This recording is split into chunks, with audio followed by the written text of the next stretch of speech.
In 1945, the world did not simply end a war. It witnessed the rise of something entirely new. Empires that had ruled for centuries stood exhausted. Cities lay in ruins. Millions were dead. And standing above the wreckage was a nation that, just a few decades earlier, had barely mattered in global power calculations. The United States of America did not conquer the world with flags or colonies. It reshaped it with factories, fleets, money, and fear. World War II did not just change America. It created the America that would dominate the modern world. To understand how American power was reshaped forever, we must begin before the bombs fell, before the factories roared, before the giant awoke. In the early 20th century, the United States was not a global empire. It was rich, yes, vast, yes, but cautious, often hesitant to involve itself in the world's deadly games. After World War I, America had tasted global conflict and recoiled. The losses were smaller than Europe, but the lesson felt clear. Foreign wars brought little reward and endless cost. While Europe bled, America turned inward. By the 1920s and 1930s, U.S. policy was shaped by one word: isolation. Congress passed neutrality acts.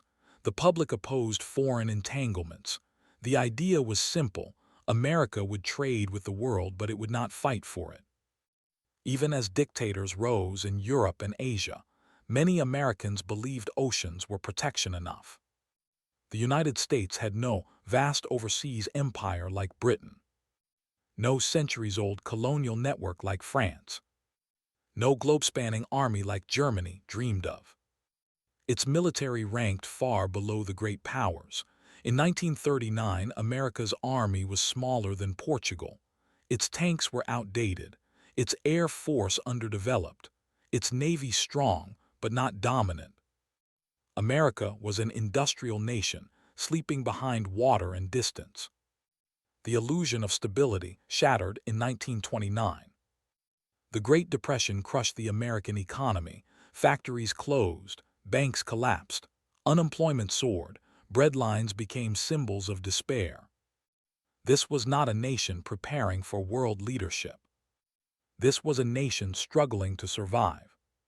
President Franklin D. Roosevelt focused on recovery, not conquest. His New Deal programs aimed to rebuild confidence, infrastructure, and employment. Power plants, roads, dams, and factories quietly expanded, but not for war, not yet. Ironically, these investments laid the foundation for something much larger. The industrial skeleton of a future superpower was being built, without anyone fully realizing it. While America looked inward, the world outside darkened. In Germany, Adolf Hitler rebuilt a defeated nation into a war machine. In Japan, militarism consumed politics and industry. In Italy, fascism promised rebirth through conquest. By the late 1930s, war was no longer a question of if, but when. Still, America hesitated. Roosevelt understood the danger, but public opinion tied his hands. Most Americans believed Europe's wars were Europe's problem.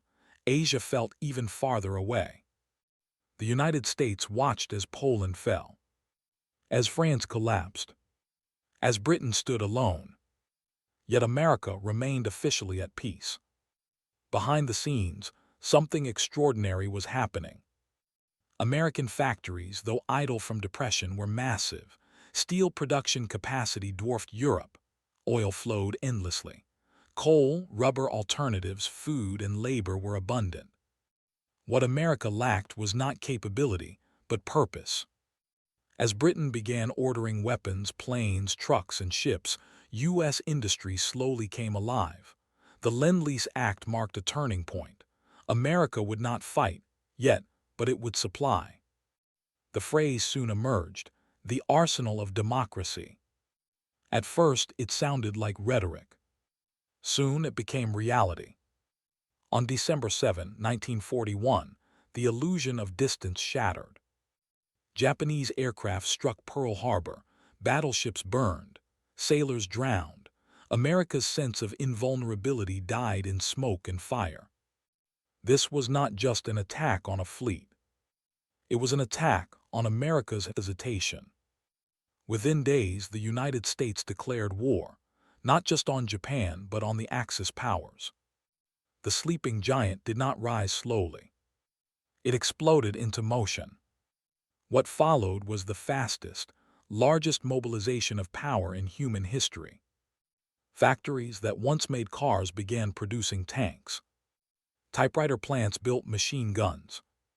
Refrigerator companies assembled aircraft parts. Women entered the workforce by the millions. Scientific research accelerated at unprecedented speed. Logistics networks span oceans. America did not simply join the war. It redefined how war was fought. And in doing so, it began reshaping its own destiny. By the time American troops landed on foreign shores, the transformation was already underway. The United States was no longer an isolated republic protected by oceans. It was becoming something else, something larger, stronger, and far more influential.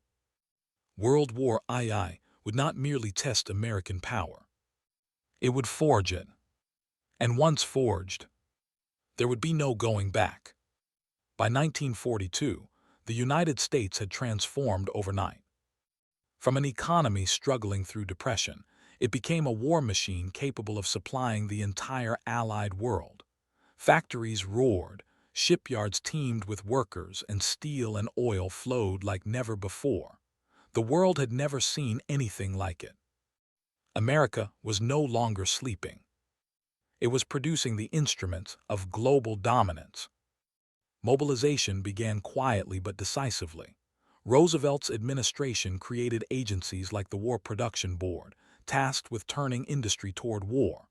Old factories that had produced consumer goods were converted to produce tanks, planes, artillery, and ships.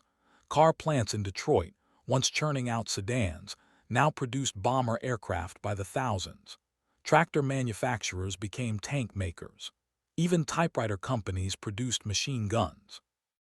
Every corner of American industry was repurposed. No machine sat idle. Every worker was redirected. Raw materials were rationed, redirected, and amplified. Steel, aluminum, rubber, and oil became weapons of war. This was not just production, it was strategic industrial warfare. The workforce changed dramatically. Over 6 million women entered factories, taking on roles previously reserved for men. Rosie the Riveter became the symbol of American resilience and determination. Labor unions collaborated with the government to maximize efficiency. Even teenagers and the elderly contributed. Every able hand mattered. Every hour counted. The Lend-Lease Act, once a political compromise, became the framework for global influence. While America built, Britain and the Soviet Union fought. American ships, planes, trucks, and supplies flooded Europe, Africa, and Asia. Factories produced twice as many tanks, planes, and ships as Germany could hope to match. Every bullet, every bomb, every part carried America's rising power across oceans. This production did not merely serve victory. It reshaped the global balance of power. Nations that had long dominated the world relied increasingly on American machinery. Britain could hold its ground only because America had supplied it. The Soviet Union could survive the German onslaught because of American trucks, food, and weapons. Without American industrial might, the outcome of the war would have been very different. Alongside raw production, scientific innovation advanced at unprecedented speed. The Manhattan Project, top-secret research into nuclear fission, exemplified this new form of American power. Engineers, physicists, and chemists worked together at a scale previously unimaginable. From Oak Ridge to Los Alamos, the goal was clear: create a weapon that could end the war decisively. Yet atomic weapons were only one piece of the puzzle. Radar technology, sonar, code-breaking machines, and jet aircraft research accelerated the U.S. advantage. Every scientific breakthrough was deployed for war. Every innovation was a force multiplier. America's combination of industrial output and scientific ingenuity created an unstoppable momentum. The United States Navy and Merchant Marine became extensions of the industrial machine. Shipyards churned out Liberty ships, cargo vessels built in record time to carry men, weapons, and supplies across the Atlantic and Pacific. Aircraft production reached unprecedented numbers. By 1944, the U.S. was producing more than 96,000 planes annually. Tanks, jeeps, and artillery followed. No other nation could hope to match this scale. Supply lines stretched across oceans. Convoys moved relentlessly. Submarine threats, harsh weather, and enemy action slowed some shipments, but American industrial capacity was resilient. Factories replaced losses faster than enemies could destroy them. This logistical supremacy allowed American forces and its allies to fight anywhere in the world. The scale of production was staggering, but it was powered by people. Workers endured long shifts, strict discipline, and shortages of food and materials. Yet morale remained high, fueled by a sense of purpose. Newspapers, radio, and posters reminded the population that every rivet, every wheel, every crate contributed to the war effort. America's citizens became soldiers on the home front, proving that industrial power was inseparable from social cohesion. The workforce also began to reflect America's changing identity. Minorities, long excluded from certain industries, entered the production line. African Americans migrated north and west in large numbers to fill factories. Women became indispensable. The war machine was powered not just by steel and oil, but by people committed to a national mission. By 1943, production numbers were staggering. Tanks, America alone produced over 88,000. Planes, annual production exceeded 96,000. Ships, Liberty ships, were built in under a month each. Small arms, millions of rifles, machine guns, and pistols flowed to the front lines. Germany and Japan, by contrast, struggled to replace losses. Factories were bombed, resources limited, and labor depleted. American industrial might did not just supply the Allies, it overwhelmed the Axis, creating a material imbalance they could never recover from. The Industrial Revolution of wartime America reshaped global diplomacy. Nations reliant on U.S. production now looked to Washington not merely as an ally, but as the central hub of post-war power. The American dollar became a key asset, and industrial leverage translated into political influence. The seeds of modern American global dominance were sown on factory floors and assembly lines far from the battlefield. By the end of 1943, the United States had achieved something unprecedented. It could outproduce the entire Axis world combined. Factories roared like cannons. Workers marched to schedules that rivaled any army. Every bomb, plane, and ship symbolized the emergence of a nation that would dominate global affairs long after the guns fell silent. The industrial war machine had transformed America from an observer into a superpower in motion. Yet the story was only beginning. The weapons of production would soon meet the weapons of science, and the world would never be the same. By 1944, American power was no longer potential, it was visible. Every battlefield in Europe and the Pacific carried the imprint of U.S. industry and ingenuity. Ships crossed oceans, planes dominated seas, and tanks rolled relentlessly toward enemy lines. Yet the ultimate shift in power was not yet visible. A weapon so devastating it would redefine war forever, the atomic bomb. America's rapid mobilization created a military force unlike any in history. The U.S. Army, once small and ill-prepared, now fielded millions of soldiers, equipped with tanks, artillery, and trucks produced in numbers no enemy could match. The U.S. Navy grew to dominate the Pacific, with aircraft carriers forming the backbone of its strategy. American aircraft ranged across oceans, striking targets from the Philippines to Japan itself. Every weapon, every soldier, Every logistical line bore the mark of unmatched industrial and organizational power. Unlike European nations, which had exhausted manpower and materials through years of war, America brought fresh strength, relentless supply, and technological superiority to every campaign. In the Pacific, the war tested the limits of naval and air power. Japan had fortresses and fanatical soldiers, yet American forces advanced relentlessly.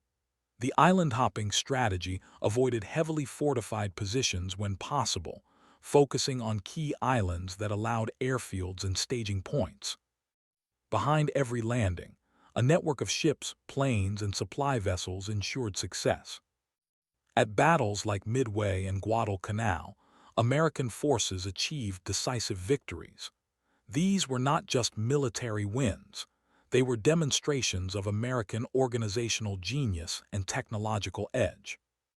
The Pacific War showcased America's ability to fight a global, sustained conflict that no other nation could match. Across the Atlantic, the story was equally extraordinary.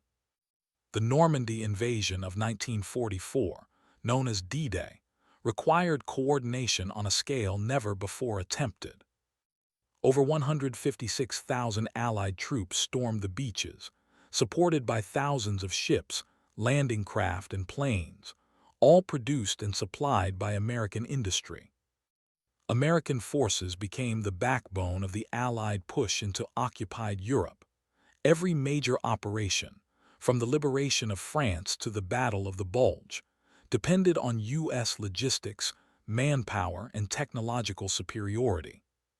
By 1945, the Allies were no longer just a coalition, they were powered by America.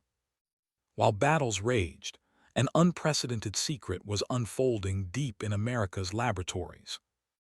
The Manhattan Project, involving thousands of scientists, engineers, and military planners, was developing a weapon of unimaginable power.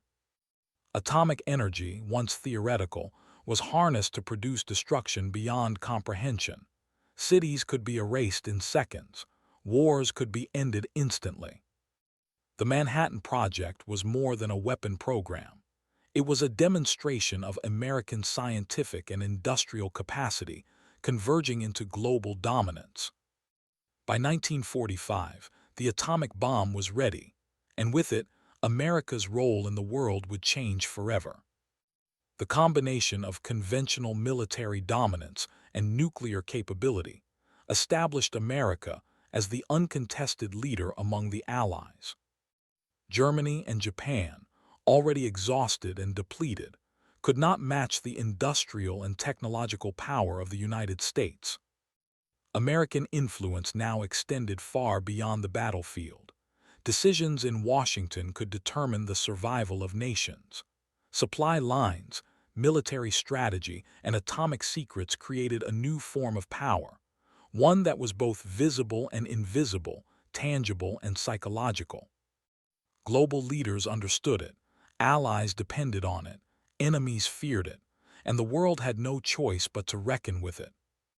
In August 1945, the atomic bomb was unleashed on Hiroshima and Nagasaki. The scale of destruction was unimaginable. Tens of thousands died instantly. Cities were obliterated, yet the human and symbolic impact extended even further. The bomb did not merely end a war. It announced the arrival of a new global power. Britain, Russia, and the rest of the world realized that military victories alone no longer defined supremacy.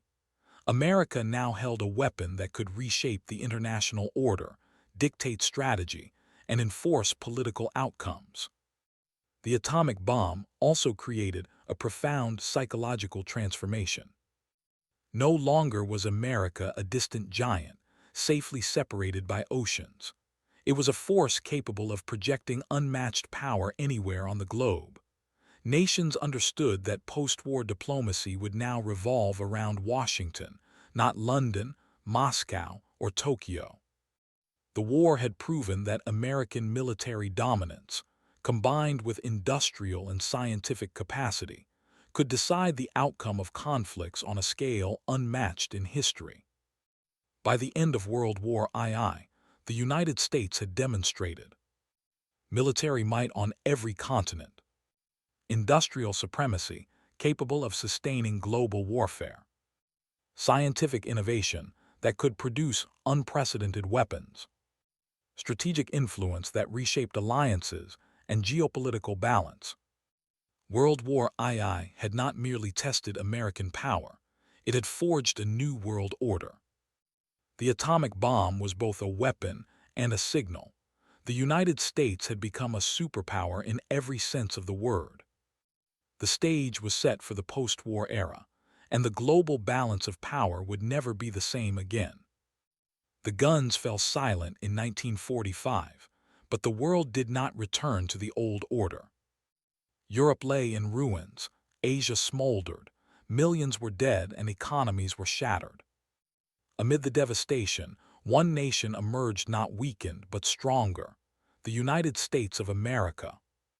The war had tested nations. America had passed the ultimate trial, and now it would shape the world in its image. The American economy emerged from World War II intact, expanded and dominant. While Europe and Japan struggled to rebuild from bombed cities, destroyed factories, and collapsed currencies, the U.S. controlled a massive portion of global wealth. The Marshall Plan, though framed as aid to rebuild Europe, also extended American influence. Billions of dollars in loans, materials, and technical expertise flowed from Washington to London, Paris, and Berlin. Economies recovered, but they did so in ways that relied on American capital and systems. The dollar replaced other currencies as the backbone of international trade. Nations that had once dictated global finance, like Britain, now depended on American currency. The financial supremacy of the United States became a cornerstone of global power. Beyond money, America projected power through military presence. Bases were established across Europe, Asia, and the Pacific. Former allies and former enemies alike became locations for American forces. Germany, once the epicenter of European power, was now under Allied occupation, with the U.S. playing a decisive role in its reconstruction and security. Naval and air bases spanned the globe. From the Atlantic to the Pacific, America's reach could project force instantly, ensuring that its power was not just theoretical, but tangible. No other nation possessed such global military mobility. The United States also shaped the new international order through diplomacy and institutions. The United Nations was created with significant U.S. influence, giving Washington a central voice in global governance. NATO, formed in 1949, codified military alliances under American leadership, establishing a collective security framework against potential adversaries. Bretton Woods agreements set financial systems with the dollar at the center, controlling trade, lending, and global economic policy. Through these mechanisms, America ensured that post-war rules reflected its values and interests, combining diplomacy, economics, and military capacity in unprecedented ways.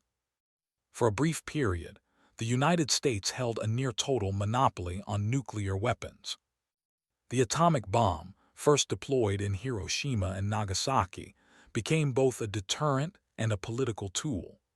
Nations negotiated not only with armies and economies, but with the implicit threat of unparalleled destruction.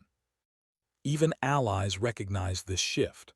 Britain, despite centuries of empire, now relied on America for nuclear protection. The Soviet Union, initially an ally, now became a competitor in a nuclear race sparked by America's lead. The balance of power had shifted dramatically and visibly toward Washington. Power was not only military or economic. America exported culture, ideals, and technology. Films, music, literature, and technology spread globally. Hollywood shaped imagination. American universities and research programs became destinations for intellectual talent worldwide. Products like cars, appliances, and consumer goods symbolized a way of life associated with prosperity, freedom, and innovation. The post-war world began to see America not only as a power, but as a model, a nation whose values, wealth, and lifestyle were aspirational for millions. Even as the world rebuilt, tensions with the Soviet Union began to crystallize. Former allies became rivals. Ideology, geography, and the nuclear threat created a new global chessboard. But the United States held the upper hand. Its industrial base, military dominance, economic leverage, and nuclear weapons gave it the tools to dictate the rules. The Cold War would last decades, but its outcome was heavily shaped by America's position as the unrivaled post-war superpower.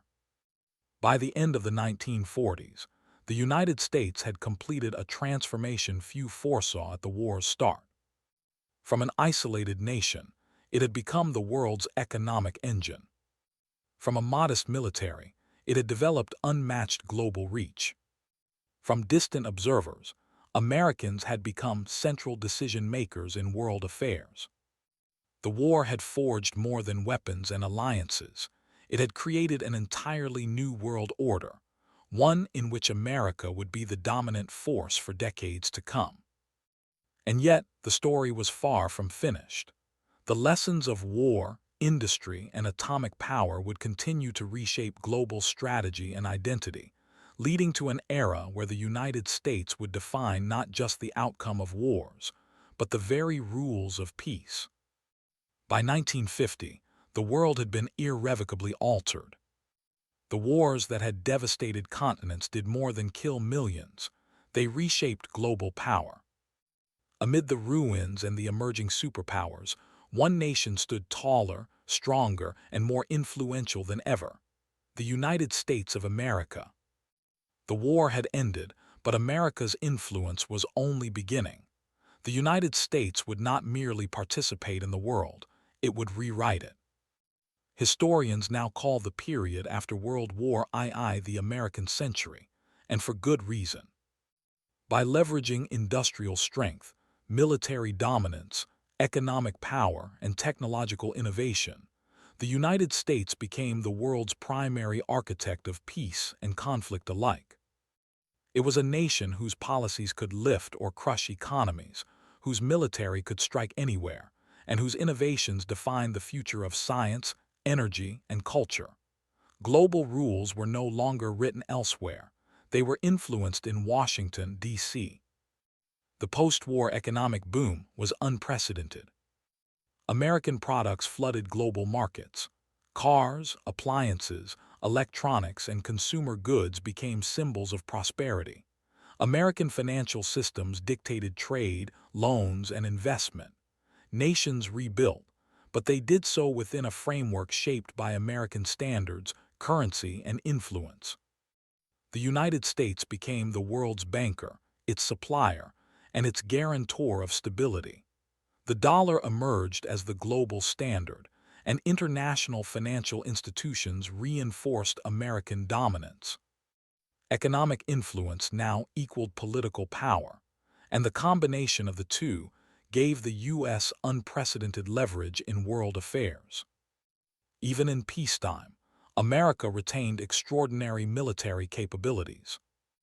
Bases spanned continents, fleets patrolled oceans, nuclear weapons deterred aggression.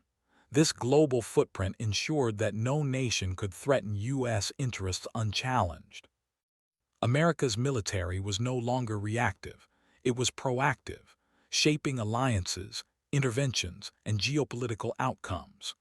The Korean War and subsequent Cold War conflicts demonstrated how the U.S. could influence the world without total mobilization, relying instead on the force it had built during World War II. America's post-war leadership extended into institutions, alliances, and diplomacy. NATO formalized collective security under U.S. leadership. The United Nations, despite compromises, gave the United States a central role in international governance. Global trade and financial systems were reconstructed around American norms. Through these mechanisms, America ensured that decisions about war, peace, and reconstruction would often pass through Washington, solidifying its influence for decades. The atomic bomb was only the beginning. The post-war era saw America push the boundaries of technology and science. Nuclear energy, aerospace, computing, and medicine advanced under American leadership. Universities, laboratories, and corporations became engines of innovation. This technological edge further cemented global supremacy. Allies depended on American research, rivals raced to catch up. Innovation was now a tool of influence, not just progress. Beyond economics and military power, America reshaped global culture and ideology. Movies, music, fashion, and consumer culture spread American values worldwide. The idea of democracy, prosperity, and freedom, however imperfectly applied, became linked to American power. Nations not only looked to America for leadership, they aspired to emulate its model. Culture became strategy. Influence became soft power. The United States was no longer just a nation, it was a symbol. By mid-20th century, the United States had achieved a transformation unparalleled in history. From isolationist republic to global superpower. From a regional economy to the backbone of the world's financial system. From a modest military to a force capable of shaping conflicts anywhere. From a cultural nation to a global standard bearer. World War II had not just tested America, it had forged it. Every victory, every factory, every scientific breakthrough, every battlefield operation had contributed to a nation capable of shaping history. The story of America's rise is the story of how war, necessity, and ingenuity converged to create lasting global influence. From the ashes of conflict emerged a power whose reach extended across oceans, whose decisions affected billions, and whose legacy continues to define the modern world. World War II did not merely end. It began the era of American supremacy, and in doing so, it forever reshaped the course of human history.